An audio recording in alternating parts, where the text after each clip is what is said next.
This is a display of President Kennedy and Jacqueline Kennedy, Mrs. Kennedy, riding along in Lincoln in Dallas back on November 22nd.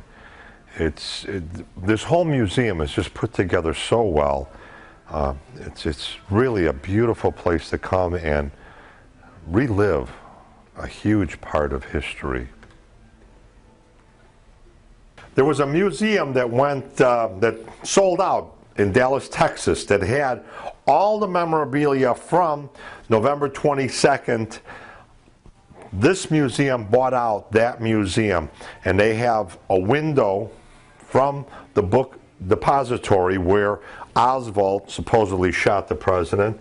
There's a few pictures of Oswald being shot by Jack Ruby. This is the ambulance that took Oswald to the hospital. They actually have the theater chair where Oswald was arrested, the day he was arrested, where he was sitting in the theater. The policeman's uniform that he was wearing the day that he was shot by Oswald.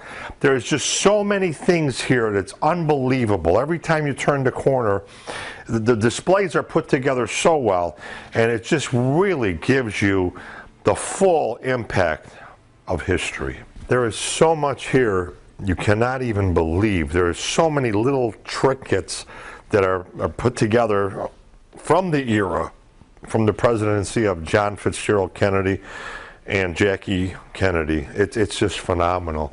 It's one of the, after President Kennedy was killed, they made actually Kennedy half dollars, and they really went over really, really big. You know, it changed our country. I don't want to say it was stuffy, but before Kennedy and Camelot and Jacqueline Kennedy, our country was like, it was old. It was kind of, and they brought a new life. And there is so much here to see. You know, when Kennedy came to this Illinois, where he came to Rockford, no matter what he did, people went out to see him.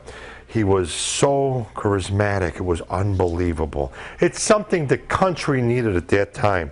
And I'll tell you what, it's something the country needs even now. We need a president that has charisma. 1956 Cadillac Secret Service parade car. This used to follow presidents around. It followed President Kennedy on November 22nd. This vehicle was specially built for the Secret Service for use with the presidents of the United States. In fact, it started out being used by President Eisenhower, then President Kennedy, and also President Johnson. These things come equipped with running boards on the sides and a running board on each side in the back. They also have red light and siren on this vehicle. You know, it was a real interesting time back in that day when presidents could ride around in convertibles, and the Secret Service could ride around in something beautiful like this. It was very, very elegant, very interesting, nice looking. November 22nd went down in history, and it changed the way we paraded dignitaries around.